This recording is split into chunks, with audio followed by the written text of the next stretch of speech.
Okay, 1 second. Let me just test and make sure that this thing is live in the studio, and then we will jump in. I have Josh Lynch with me, and we are live. Great. Okay, if you're in the studio watching this over at Artist Awake, give a big like. Let me know that you're doing that. That way, I can see who's over there.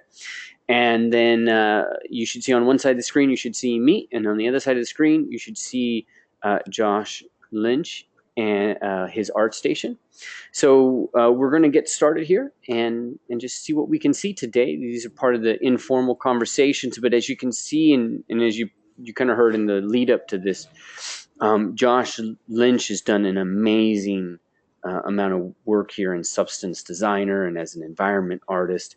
And so the goal today is to really just start to understand what an environment artist does at Josh's level. We can't get into details of his job and all the stuff that happens, like right now in terms of the tech. Companies are always, of course, protective of that. But we are hopefully going to get in and start to understand a few things about how an environment artist operates today, the software, some of the thinking behind it, and then also some of the evolution that's happened over the last couple of years. So, Josh, thank you so much for joining me. Yeah, thanks for having me here. Awesome. All right. I know I didn't give you a lot to prep with, so don't worry. This is very friendly, very informal. That's cool, man. Yeah, and we can always edit. Okay. That makes me feel better. Good. Editing is good. Good. So why don't we start off? You just give us a sense of who you are and what you do today, and then we'll start to walk that back and we'll end forward and see what we can discover. But what do you do to now? Yeah, so right now I'm a senior texture artist at Red Storm Entertainment. Yep. And for the last few years, I've been in my career primarily focusing on being a texture artist, and substance designer is my primary tool. So basically every day at work, I come in and I make textures. I work with environment artists to supply them with what they need. Yeah. And then when I come home, I'm constantly trying to learn new ways of working because substance designer is such a really open-ended program. I'm still learning stuff and refining my workflow. And in addition to all that, I'm trying to be really active in the community. I have a Gumroad page where I sell tutorials and I offer mentorships. So they're monthly mentorships with artists, and it's like dedicated one-on-one time with me. And I really focus in on what the artist needs and I help them grow. Awesome. That's pretty much my every day, every week kind of thing. So what does a day look like for you in terms of what you do, kind of the type of projects you work on? And by that, I don't mean anything specific. I just mean like, are you working on rocks? Are you working on spaceships? What kind of stuff? Sure. What type of surfaces? Yeah. Yeah. So surfaces right there. And that's sorry to interrupt real quick, but that's fine. This is one of those vocabulary terms that we as artists have to understand. So as I'm asking Josh about his job, he instantly thinks surfaces. So we know that that's a vocabulary we have to remember all the time. So sorry, Josh. No, that's totally fine. I'm actually glad you mentioned that to the group. So yeah, I work on a variety of surfaces. In my career, I've worked on both hard surface, which is like a lot of man-made metals, things like that, and organic textures. Yeah. And so my job is kind of a mix of both, but it really depends on the project. So like I'll just kind of reference Call of Duty and Shadow of War as examples because I can talk about them freely. So with Call of Duty, those kind of games are really cool, right? Because you'll have a chance to maybe work on a really organic map that's like a jungle map, or you'll work on something that's like a spaceship, which is more, like I said, man-made and hard surface. Yeah. So like Shadow of War was a lot more organic. So for that, it was like every day I'd come in and we're working on like stone walls, bricks, dirt, mud. Yeah. So and are you doing the modeling or somebody else doing the modeling? Somebody else primarily does the modeling. Okay. But yeah, I've done that before, but now my the role is just so focused. So actually, like it's a really cool role for me because you paint with a big brush, right? So like what you supply to the World Art team, it could span 1 meter or like 30 meters, right? So it's really cool. And I work with a lot of the lighters as well. You mean So I have to make sure. size wise, like 1 meter or 30 meters? You mean in terms of how the surface might propagate across in the game, right? Correct. Like how much it might tile. Yeah. Yeah. Okay. And repeat. Yeah. So, yeah. And I work with lighters quite a bit. Hmm. Like actually, like texture and material artists and lighters really need to collaborate a lot. I need to make sure that all the texture albedos, like their luminance Hmm. range, is within check, and what the lighters need is working for them. And I also want to make sure that I have a good amount of gloss or roughness information within each surface, so when they place their lights, they get some play off the surface. Got it. Okay. So, in that sense, environment artist is it's a lot of things, right? Like a character artist, Yeah. you kind of make characters. Environment artist is like, well, you just make everything else. Yep.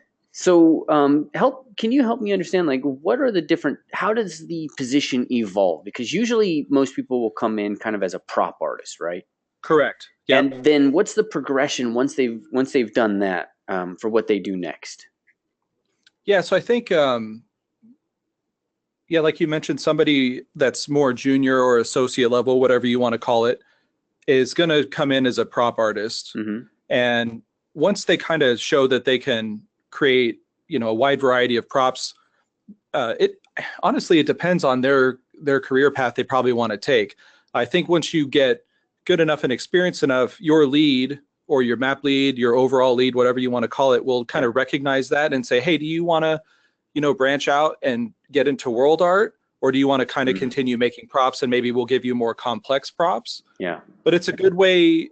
Props are a great way to start, because you got to know how to model and unwrap and texture, and you got to like put collision on it and make sure everything works. And it's kind of a good way for you to learn the system, Yeah. like in your own little area. And then Right. once you do that, you can kind of grow in, like I said, into more complex props, or go into world art. And so when I say that, I'm talking like, hey, I'm going to give you this prefab or this chunk of the world, and you're responsible for, and again, it probably depends on the project, but the terrain painting, the sculpting, the buildings, the set dressing. Yeah.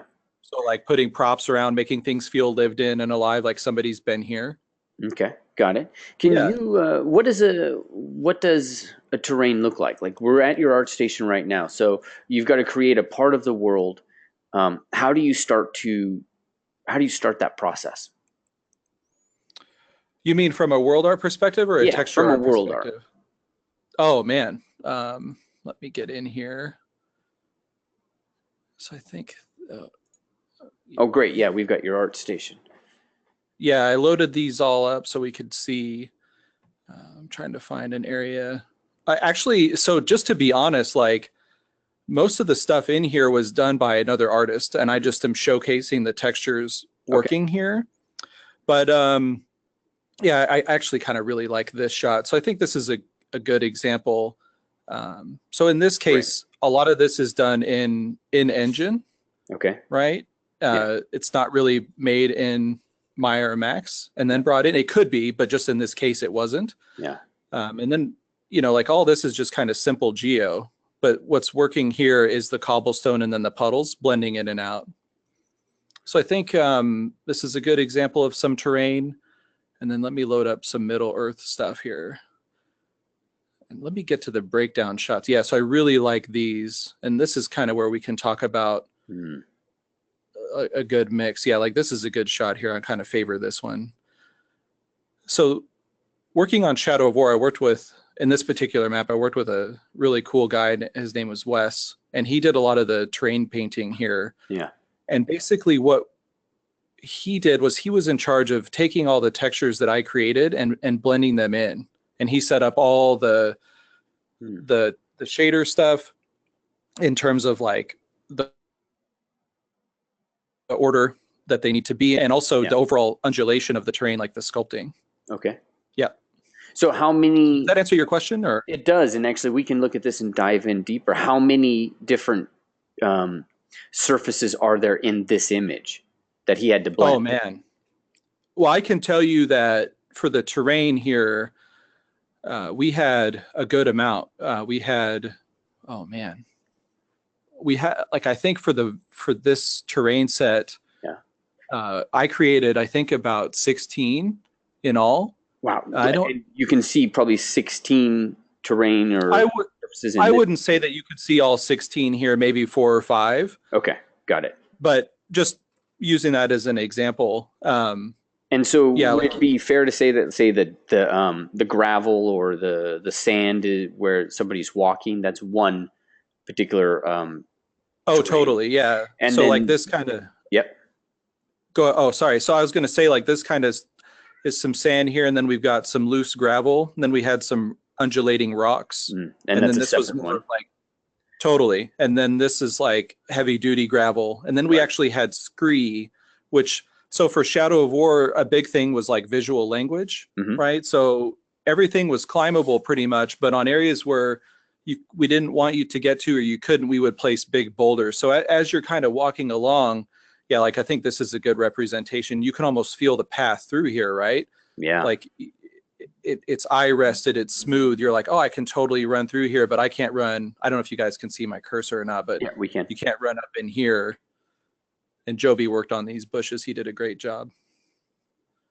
That's great. Yeah. Okay. And so when you're creating, let's say just the sand, just the dirt, the path that somebody's walking on, what is your thinking process? How do you go about creating that? And I'm Yeah. just talking So high level right now because I know, in no, totally. substance it's a No, lot. yeah, yeah. So I think a lot of it is like a big part of environment art is trying to pull the player through the space or Yeah. giving them cues that like it feels good for them to look at and go, oh, that's like somewhere I can go, Yeah. and you want to invite them through that space. So I think when I'm making a path, I don't want it to feel too rocky. I want it to feel maybe like there's some loose sand. You can still walk through that, or maybe it's a flattened path. But you don't want, in the case of a path, like you don't want too many boulders. Okay. But you know, you could have a few rocks in there. I don't see a problem with that kind of stuff. Okay. All Let right. me see. Yeah, try to find another shot maybe that has a different path. Yeah, like you could kind of see here, right? Like it's very smooth, and then we had a water layer, and we had this path right here that's flat, and then we had like a trample foot mud, and then we Hmm. had the water layer. So that was kind of a good way. So when the light hits it, you can't really see that in this image too well, but when the light hits the water, it's very like responsive, right? And you're like, oh, that's cool, and it kind of pulls them through. Nice. Okay. I Yeah. understand. Okay, so if we go back to this question of environment arts and what that is. So first you said that there was the prop artist. That's a good place for Yep. people to start. What do you think is kind of the next thing that somebody goes into or the next area? Oh, like world art set dressing. Okay, world art. I And so think, within world art, yeah, there's surfacing, or which you were talking about. That's kind of your primary thing, right? yeah, And then yeah. the other So, guy who blends oh, it. go ahead. What is Oh, the I'm other guy sorry. who blends it? What does he do? What's his title? How's that work? Man, it really depends on the studio. Like Yeah. sometimes you can have the role be so specific, and then other times it's kind of a catch-all. And within the team that somebody has a strength of terrain painting and somebody is better at architecture. Okay. Yeah. But I think that I have seen roles where your job is really you're responsible for terrain, like the texture blending of the terrain, the sculpting of the geo of the terrain. Yeah. Got it. Okay. And I think as far as like world art goes, uh, there's like also the specialty of foliage, right? Mm-hmm. So you could specialize in that. You can specialize in texturing. I think you like when you're an environment artist, you kind of have to wear a lot of hats, and you got to be a really good game designer. You got to be a really good storyteller. Got it. Okay. So prop artist, then you go into the world art, and that's where you get into terrain creation, terrain painting, and sculpting. You get into foliage. Yeah, And somebody who, say, is at the senior environment artist level like you are, you could be in terrain painting, you could be in terrain surface creation. Is that correct? right. Okay. Yeah, like you would probably be expected to handle a variety of things, And then what's the like next building career? architecture and Yeah, what's the oh next man. step for you then? Oh, man, I think, like sometimes you can be a senior that, like if it's your first time being a senior, Hmm. you're really specific or focused on content creation. And then there's other seniors that are kind of map leads and they're still in the map, but they're responsible for people on their team. Yeah. And then they're reviewing their work or helping them, making sure everybody's not gated and they're moving forward with respect to the direction from their lead and the art director. And they're also, I want to mention this, like I know I mentioned like being a good game designer, but you should talk to design every day, Yeah. like playing through the space. And oftentimes, like another thing I want to mention is environment art doesn't always look good for like a while. Like sometimes it's just you're working in block-ins, you're putting things in the space, you're working from a designer block out, you're trying things out. So it's not really until the last year and a half, the last year where it starts to get looking good in there. Hmm. And does that, why is that so? Let me just ask and see. Maybe there's an answer that I don't know. Oh man. Well, a lot of it is like stuff is coming back from outsourcing. A lot of it is you're maybe finding in a lot of ways still what works Hmm. gameplay wise Totally. Okay. or art style wise, maybe you Lighting comes in. totally everything, right? So there's a lot of variables and it really depends on the project. That's great. Well, this But actually, those are all related, yeah. okay, good. So this is actually a really good point to bring up a question that I think a lot of us have, which is at what point, and let me see, how do we say this? At what point do people who are applying for this job, at what point do they have to think about environment versus prop? At what point do they need to show you that they can do this entire thing versus they show you that they can do this little thing? Oh man, that's a really good question. I think, what what's really helpful when I'm looking at a student's portfolio or Yeah. just even not even a student, but just somebody else that's maybe been in the industry for a little bit and they're applying for another job, Hmm. excuse me, is I want to see kind of how you think about the space. And I'm not saying that, I know everybody's like, especially if you have a current job, it's hard to put together like a really big map. I mean, this map here, like so many people worked on it, right? It's hard to pull something like that off at home, but you could Hmm. do something like a vignette. Yeah. You call it like a beautiful corner, a vertical slice where I see that you, like, even if you took a section like this where you have the terrain and you got some rock meshes and you made some cliff walls, just to see how you want to harmonize all that goes a long way. Mm. I know that right now with textures, and honestly, like I have no problem with presenting textures on a sphere or a cylinder. I think that shows off the surface read really well. But what's really helpful is when you can see it all in context. So like a shot in a level. Hmm. If you were building like a corridor space or an interior, I think even something like that is fine. People want to, when they're looking at a portfolio, they want to see how you think. Like what are you trying to do? Are you good at telling stories? Are you good at blending textures? You Yeah. know, are you Totally. good at set dressing? Um, Yeah. yeah, I think those are kind of some good things that come to mind. And you asked like, what's next after a senior world artist? I mean, Hmm. there's like lead environment artist, or there's maybe you are tired of environment art and you're like, hey, I want to try some effects art. I've been doing that at home for a year, and you go apply for a different job. I've seen people make the switch from one role to the other. Yeah. I've seen a lot of people actually get into the industry as environment artists because it's easier, Yeah. and then they work really hard to become good character artists at home, and then they switch to that role Great. because the character art field is super competitive. Um, but Yes. yeah, that's something, or you could even just focus on lighting. Like Great. if you've been doing environment art for like 8 years and you're like, man, I always have wanted to try doing lighting, and then you maybe talk to your boss at work and they have you try some stuff out internally, or you do like I mentioned, work at home for a year, work on your portfolio, leveling up your lighting skills, and then you apply for a different job. Yeah. Yeah. Great. The cool thing Folks, is, yeah, there's a lot of options. oh, sorry to interrupt.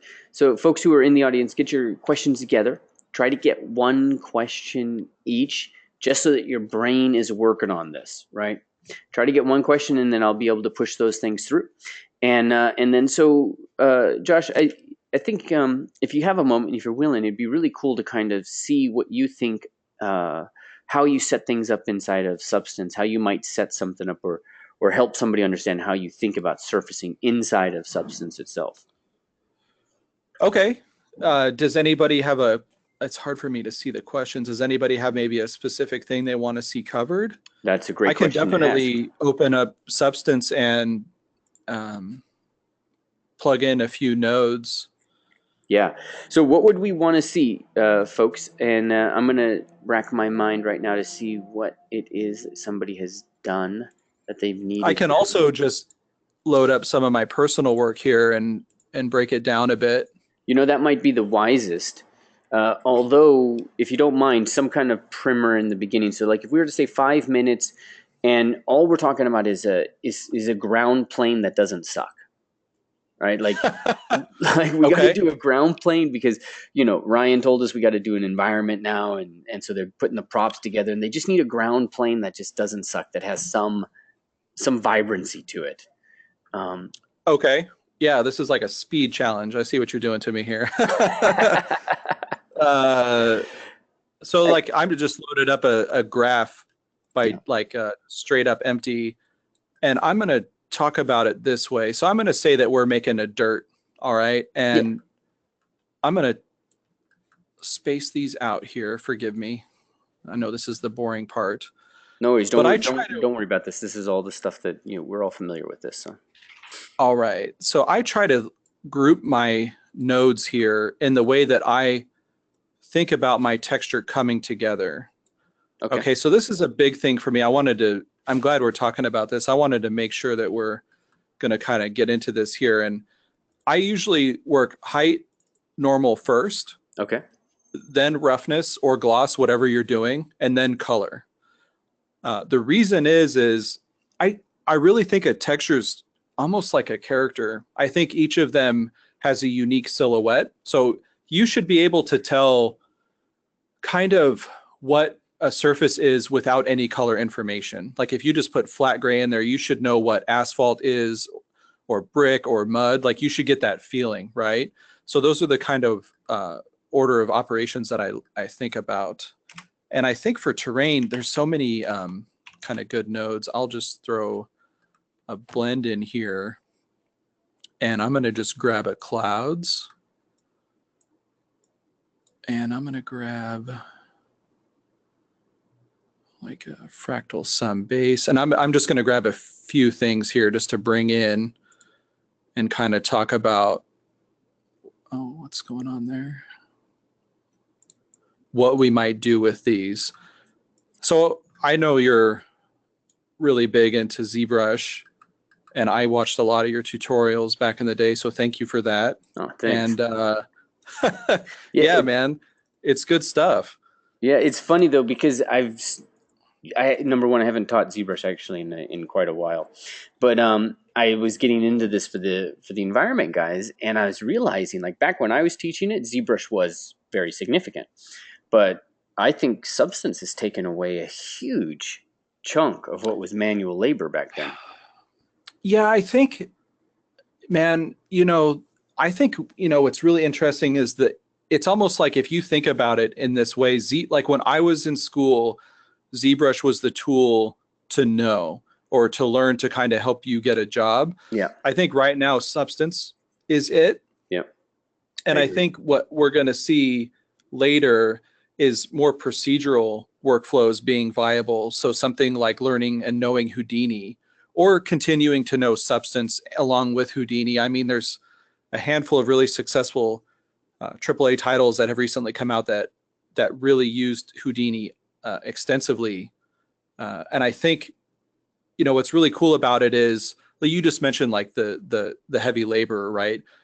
So much of what can be automated in a procedural process to get to the artistic end is really nice, right? So if you have a tool that can generate a bunch of your pathing and your trees and your rocks and get you like 80% of the way there. I think there was a really good talk from the Ubisoft Paris guys about their Wildlands demo. It's worth checking out. I know I'm going to butcher what he says here, but he basically said like 80% of the way done to get to the last 20% that's artistic or something like that. And I was like, oh, that really resonated with me, because a lot of what is being an environment artist is a lot of legwork or like quote unquote heavy labor, like the boring stuff. So if we can automate things to get you to the end result where you have fun, I think that's good. Yeah, I agree with you. That's actually happening in character art as well. Now, there was this Oh, really? yeah, at one of the Zbrush Summit talks, Richard Taylor was talking about how he was working with Sabin Howard out in New York on this massive monument, like this huge figurative monument, the size of which I don't think's been actually done for probably 100 years. And they're using ZBrush, and they're using all basically people to go in and do it, so that Sabin can go in and do the last 20%. Oh, nice. Yeah. Yeah, there you go. Cool. All right, so walk me through what you've done here. So you said the first thing you do, you think height. The second thing you do is normal, and then you think roughness, and then color. Was that accurate? Yeah. Yeah, and AO can kind of come in early on. I forgot to mention that. AO can come in early as well. So I actually think about this stuff the way I would think about when I was sculpting in ZBrush like a plane. I think about my plane is at mid-gray, and then I kind of go up or down to get undulation. I don't start at the bottom and then work up, or at the top and then subtract. I kind of work in the middle, and I feel like that works the best. And I try to, when I'm making any kind of terrain, I try to keep it really loose. I don't try to, it's not like when you make brick and you're like, okay, I got a pattern of like 4x8, and I got to stick with that. It's rigid. I got to get this done. And this is real loose. I want to say, obviously, like, you should not just start this and go, hey, I'm making a terrain and I don't know what my ref is. Like, you should go out and have like reference and goals and what you want to do. But I'll throw a couple of noises in here and I'll set them to overlay. And the reason I do that is if I set it to add sub, I start to what I call like peak or cap out. I go to pure white or I go to black. So I just kind of keep it at overlay, and I get a little bit of variation in here, and then I use a histogram range to flatten it out. Okay. Right. So I like to get a little bit of movement, and then I'll flatten it out. And then here, actually, I kind of got ahead of myself here. So what I do is I'll use a normal node, and I will, set this to something like 10.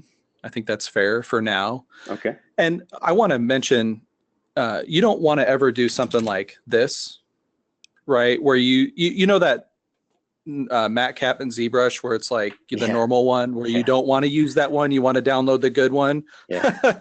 You don't want to use this one, right? Or have your strength so high that it looks like that. Like, you want to kind of keep it, you want a little bit of info in there. I generally stick between like 4 and 16, depending on the surface. So like if I'm doing like a cloth or something, I'll go a little softer.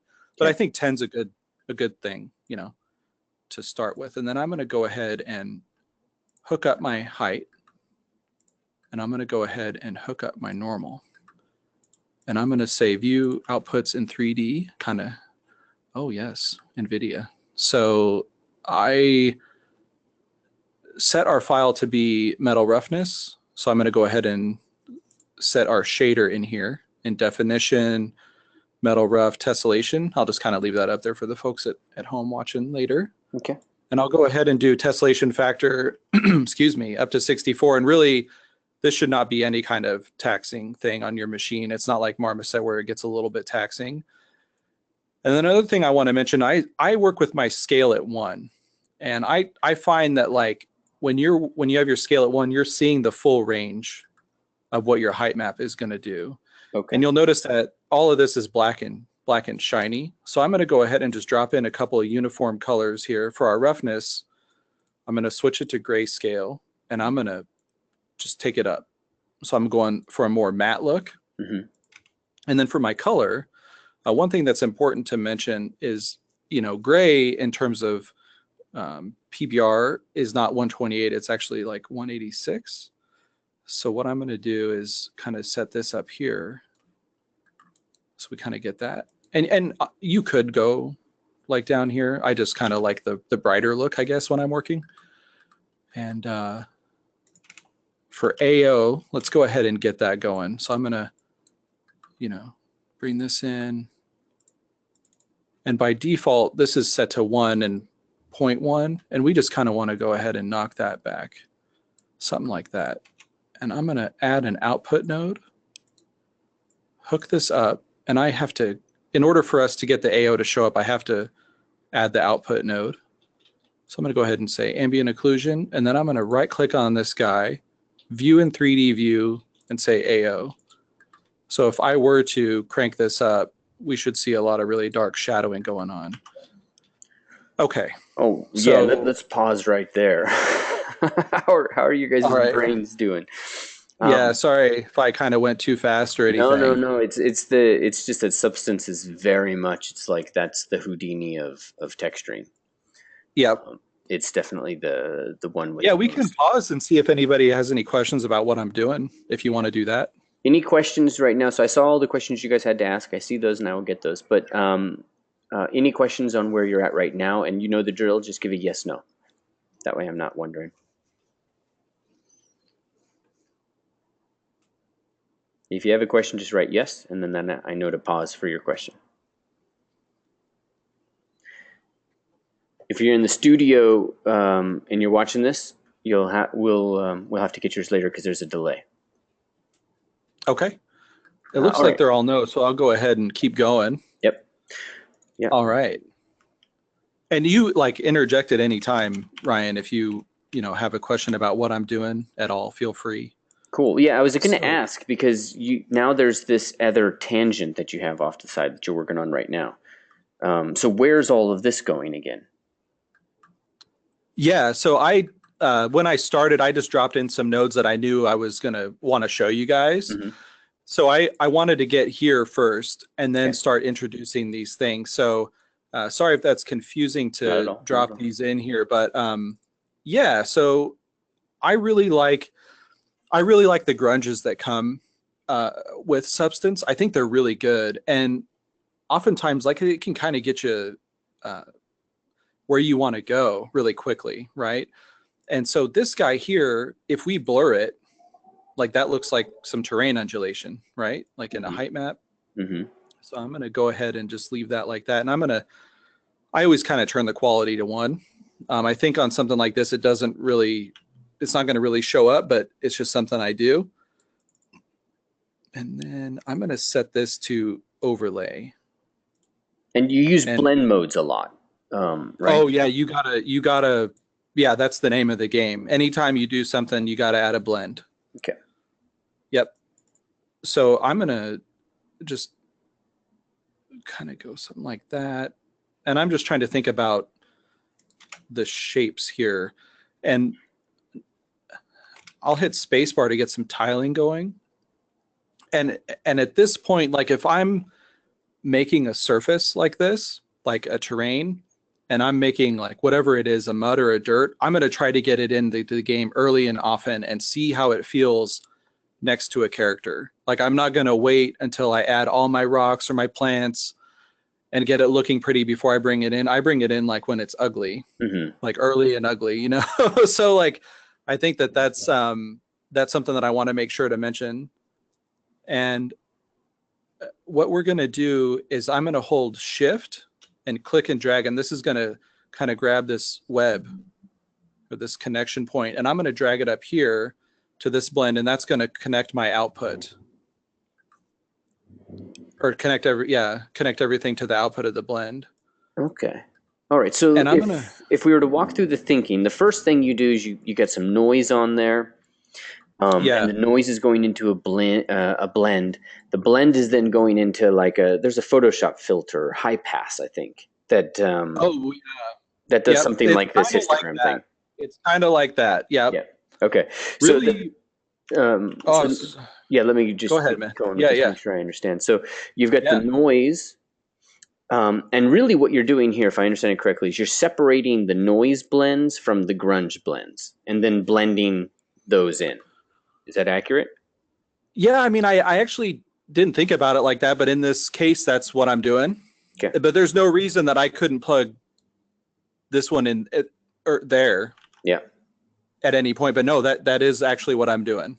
Okay, Yep. and I would assume that one of the things that might be useful for people doing that is noise is pretty understandable, so you get like a basic level of dirt out of it, and then when you go Right. into the grunge has a higher contrast in its and it's probably designed for more of that, so you're getting more of your bumps in it. Yeah, man. I think that's a great way to think about it because I'm looking at this and I'm like, hey, I like the islands in here. I like the negative space, the midground, and the peaks. And I Hmm. know that just from experience, if I blur that, I'm going to get something that's going to give me a good amount of undulation. Okay, got it. So it's like high frequency, medium frequency, but not as clear cut as that, I'm sure. Yeah, I mean, I will always anytime I'm talking to somebody about this stuff, I always say work macro to micro. Yeah, But I'm just trying to get stuff blocked in at this point. I would definitely recommend to do your finer noise at the end, got it. things like the micro level of the dirt or whatever. I did want to mention in the histogram range here when I'm dragging this, basically what we're doing if I leave this at 0.5 is I'm taking the levels, little triangles here, and I'm dragging them in. It's basically like at the same time. So instead of like having to drag two sliders, I can just drag one. So this is the full range of what it was, and then I go to gray. Does that make sense? Yeah. Cool. And then I'm going to do a similar thing here with this grunge. And I'm just duplicating Control D on this blur. And actually, let's go ahead and just hook this up the way that it is. And we'll see that, yeah, so it's like really spiking out here. Hmm. So I'm gonna just blur it just a little bit just to soften that up. And we still have quite a bit. There we go.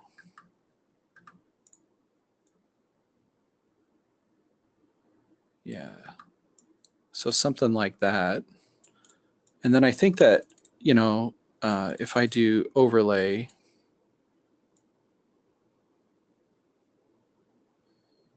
I think something like that is good.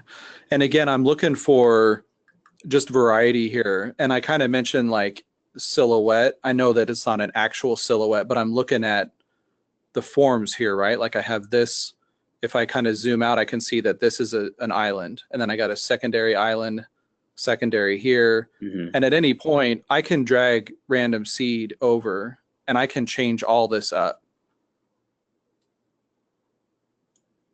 Nice. So I Okay. can drag this one, you And know. random seed, for those who don't aren't entirely sure, is all of these are procedural, so they're all built on numbers.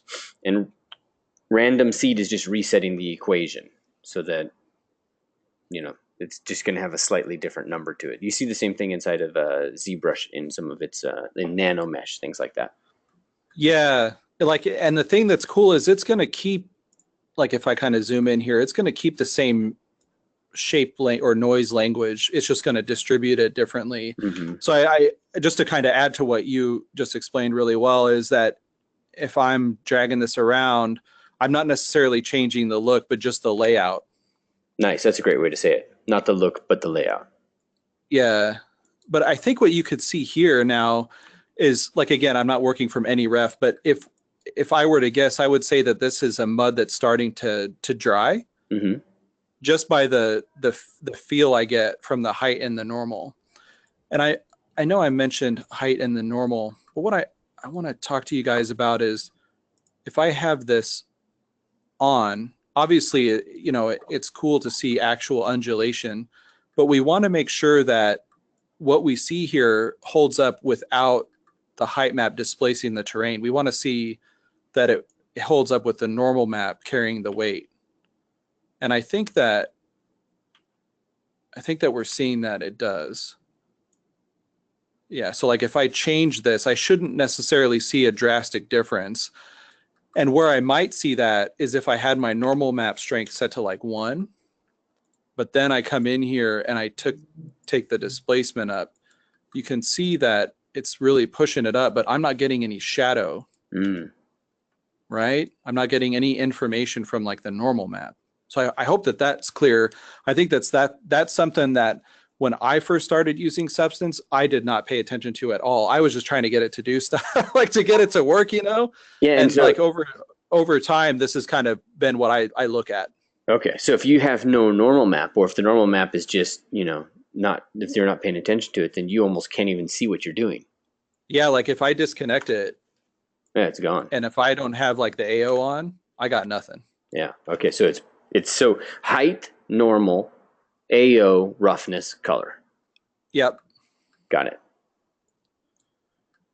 Yeah. So I think, I know we don't have a lot of time here, but I think that's kind of like when I'm making any terrain, I just start off that way. I try to keep it really, I honestly try to enjoy myself at this stage, because like I said, if I'm making a brick, it's like, there's a specific pattern, but here I can kind of come up with whatever I want. And I try to have a lot of fun that way. Yeah. And again, I get it into the game early and often to feel how it is next to a character and check for tiling and repetition. So if along those lines, just maybe if we can have an end to end, I don't know how hard it is to export stuff, but is that something you could demonstrate or point us in the right direction? I don't have anything set up that we could look at that right now. If we were to export this, I mean, like, and just for kind of the thinking process, really, because I know in Substance sometimes exporting can be kind of difficult. Like Substance Painter, for example, it's not so easy to export those maps. Oh, I think maybe I misunderstood you. So when I export, you can set up the using the export tools up here, but I just come in here and I hit save. So you go right into height and you just export directly. Yeah, or if you had like a Photoshop document that you were feeding into Engine, you can copy to clipboard here and paste. Okay, got it. And I actually really like that, because then you're not doing anything. Or if you have it, like if you're using Unreal or Modo, you could tie it directly. You can hook up Substance directly, like 1-to-1. So you should just save your file and then go to Engine and see that.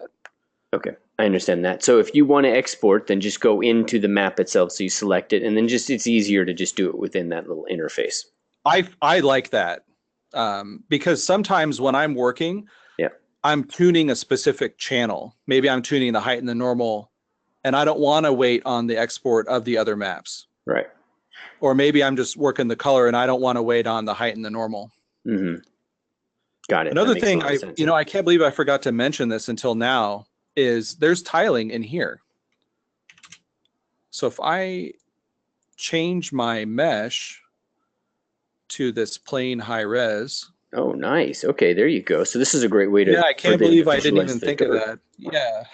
Sorry. No, man, this is amazing. Thank you. Yeah, so like you could set it to, however many times, 1, right? So we're seeing it 1-to-1, or you could do 2. So you could kind of see like the islands. Mm-hmm. And one thing to keep in mind too, like just to kind of go back to talking about Shadow of War, is obviously you want to try to get the most out of, it's always like it's a real balancing act, because you want to get the most information into one tiling texture, but you don't want it to be like, quote unquote, like a hero texture where it can't tile. Yeah. But where I'm going with that is there's oftentimes going to be blends that are going to break this up. So maybe you have this really rough, like if I take this back down to 1, maybe this really rough dirt, and then you might blend into a more flat one. Right. That's great. All right. And then it seems like maybe reducing the normal might be important as you tile this. Well, or do you not? It's something to consider. I think that's a fair question. Because if we could think again back to the Shadow War, and I'm talking about that path texture that we had. Yep. The normal map wasn't the whole texture, there wasn't really much going on, but the normal map, what I did set lower. Got it. just so it wasn't like contrasting. That's amazing. And then, yeah, this is amazing. So, and Courtney, I was thinking of you, by the way, here. Do I still have Courtney in here? Because you're going to have that ground that you got to start thinking about. So hopefully this was helpful. So we've got a few minutes left. Why don't we jump into some questions, guys, and then we'll go from there. So I know I asked for questions. Let me just pull them up. One person, if you don't mind, I'll take this one. I can see it. Yes. They asked if I make larger detail for the height map and finer detail for the normal. I'm really happy that this question was posed, and I forgot to mention it earlier. I don't split things out. I try to keep it like whatever is in the height map from the macro to the micro in there. I don't split them out. So while you're looking through the questions, I can just show this real quick. Mm-hmm. So I'll just grab like a fractal sum base. And this just is good for, you know, some fine noise. And I'll just set this to overlay, but I'll do really low opacity. And then I'll hold shift. And it's almost like it doesn't even show up. It's like maybe too low. Oh, there we go. Yeah, there it is. So I definitely there we go. So I definitely work in the chain all the way down. And honestly, like that's just more work for you. Like if you split them out, that's just, man, you don't want to be doing that. That's a lot of extra maintenance. Great. Okay, and Caleb's asking how much of your materials are procedural versus made shapes? Meaning, like, am I bringing elements in from maybe Zbrush or modeling? Yeah, that's what I'm saying. I try to do everything in Substance. And I'm not saying that you have to. I just like that. I like the challenge, and I like the reusability in production. Now he's also mentioning the polygon nodes. Oh yeah, what about them? If you use those, but those are a form of procedural, if I remember, if I understand correctly. But yeah, I definitely use the polygon nodes. In fact, when I make a rock, this is how I start. So, yeah. Okay, all right. Brian is asking regarding an image from your ArtStation of a stone block wall with stairs from Shadow of War. You have some damage. I'll give you a second to get there, actually. It's a stone block wall with stairs from Shadow of War. Oh, I'm pretty sure this is it. It's in here. Is that it, Brian? The one with the wood cart, he says. Oh, yeah. Here we go.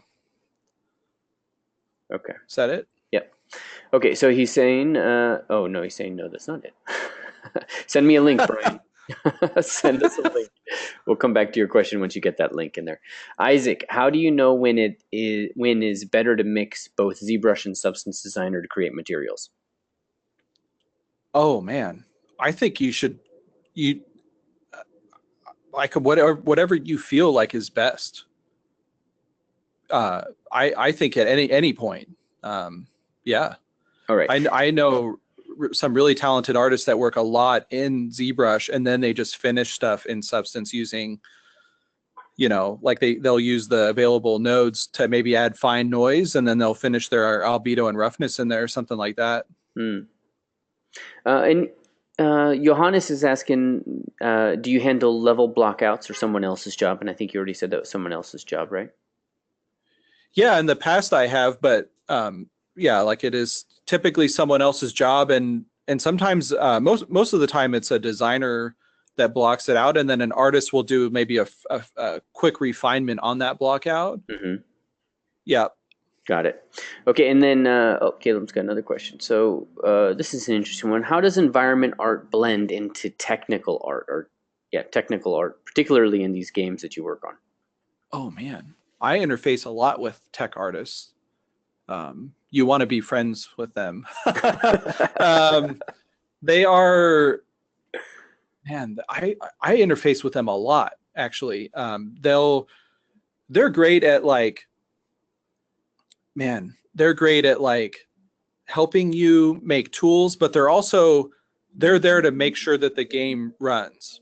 And so you want to be friendly with them when they come to you and say, hey, we need to talk about this.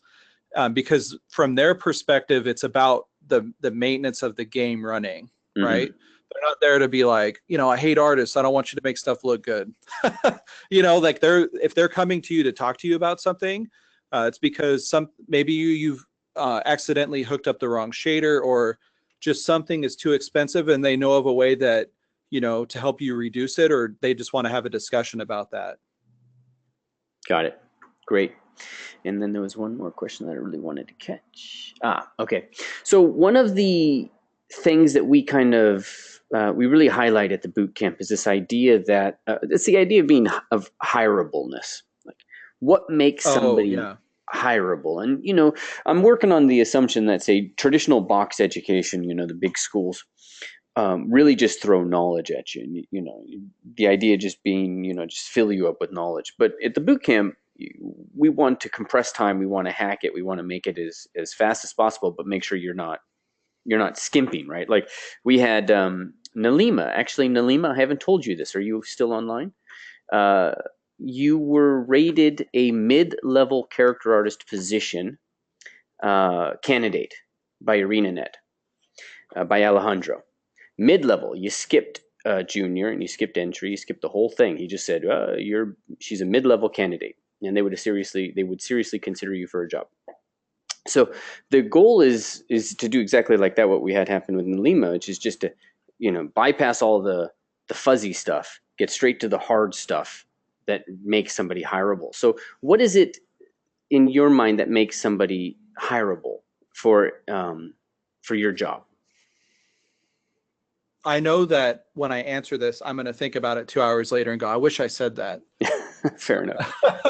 But I think the first thing that comes to mind is you really want to present your work well.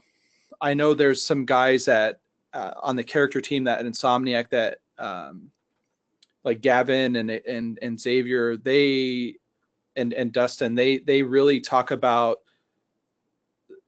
like that specific thing, right? Mm-hmm. Like, don't have a website, just have an art station. Yeah. Like, make it easy. Like, if you're already established, it's kind of fine. But when you're trying to get in, like, you don't want to add anything to an employer, like reviewing your art, because like they might go, oh, if they make this web design decision, like what other decisions are they going to, I've heard a lot of different stuff.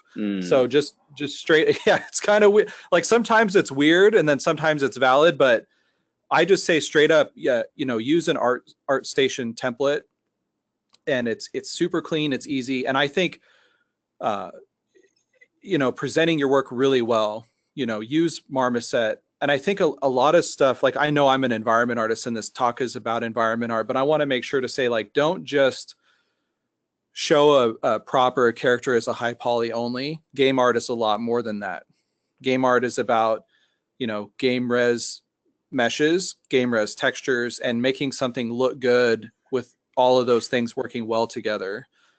I want to try to get a feel of your personality, right? So like if you're making a cool prop, like maybe you're making a missile launcher, and you're picking something that's real and it's like, military grade, and you downloaded the blueprints, but maybe you take it a step further and like you add some stickers, or maybe, what a soldier might scribble on something. I want to see that you at any turn are trying to tell a story, trying to give something personality.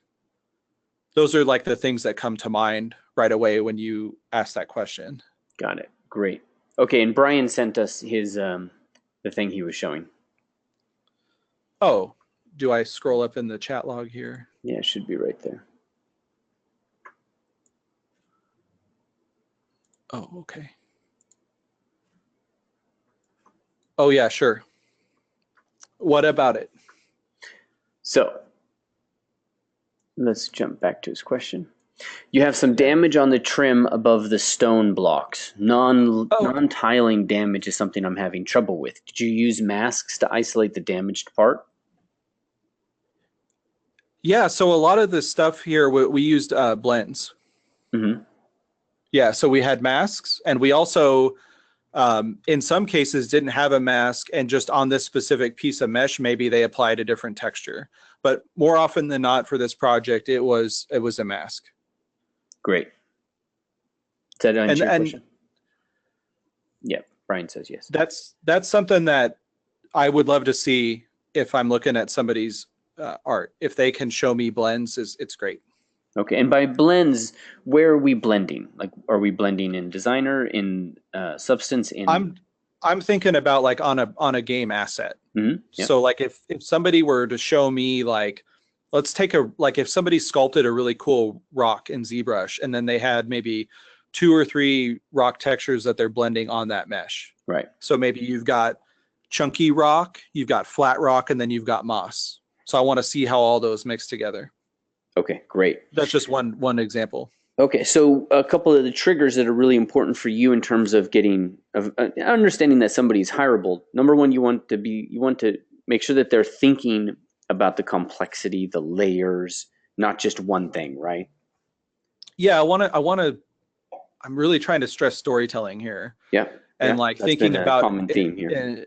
in terms of gameplay, right? Mm-hmm. Like I want it to feel like I can't think of any other way to say it other than I want to go play in there right now. Yeah, I want to jump into that level. That's fucking cool. You know, like I want to have that reaction.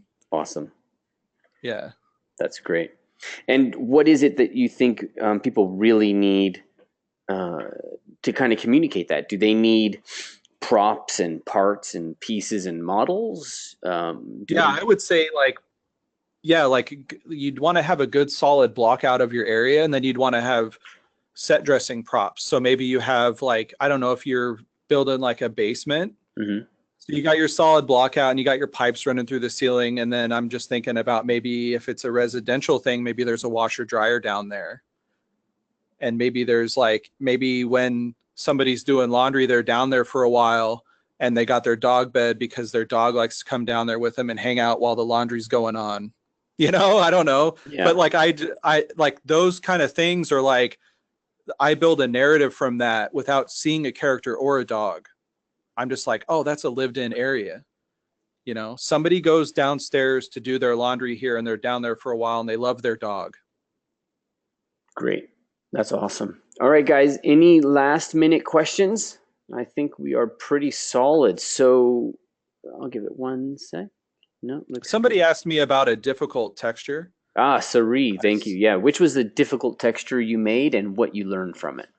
Yeah, I think I don't want to talk about a specific one, but rather a type. I think what's really forced me to grow and that I learned a lot from was making organic textures. So whether it's mud or if it's a cliff wall or some sort of stone wall with mortar, I learned the most from those. And I think the reason is like when you have painted metal, it's like easy to be like, oh, this is grungy, Right. you know.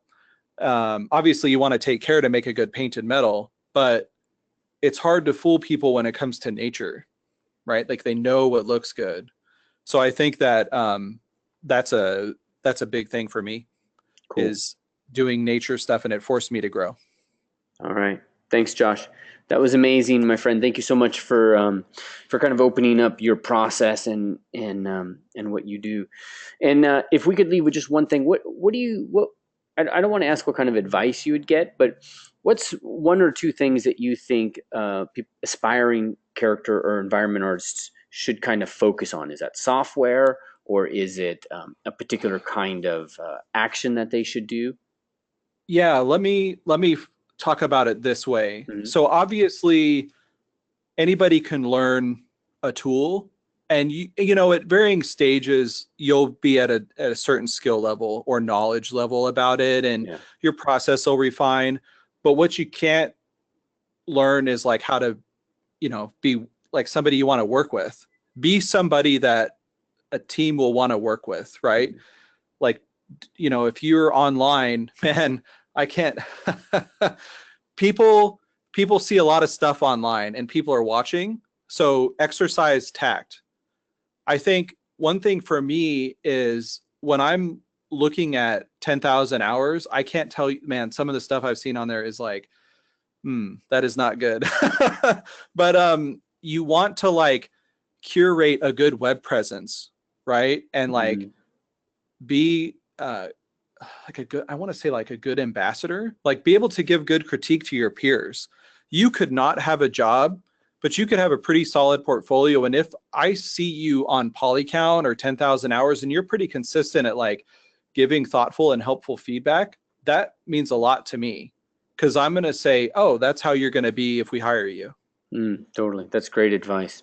Thank you. I think it's like the soft skills.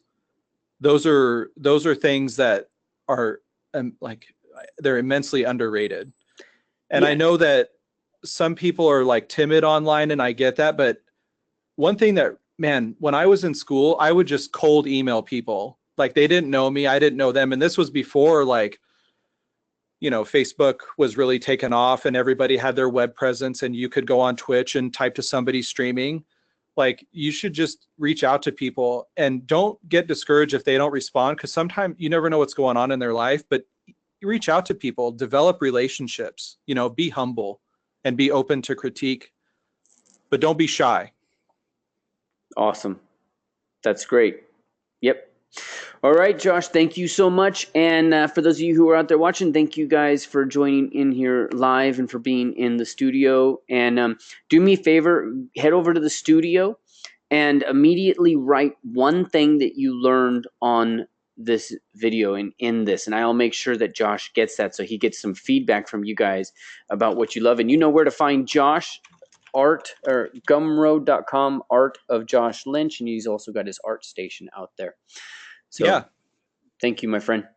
Hey, thank you so much, and thanks for having me. It's honestly a real honor to be here. Like I really respect what you guys are doing, and thank you for the great questions to the audience. Awesome. All right, my friend. Take care, and all of you. I'll see you guys at Artist Awake. See ya.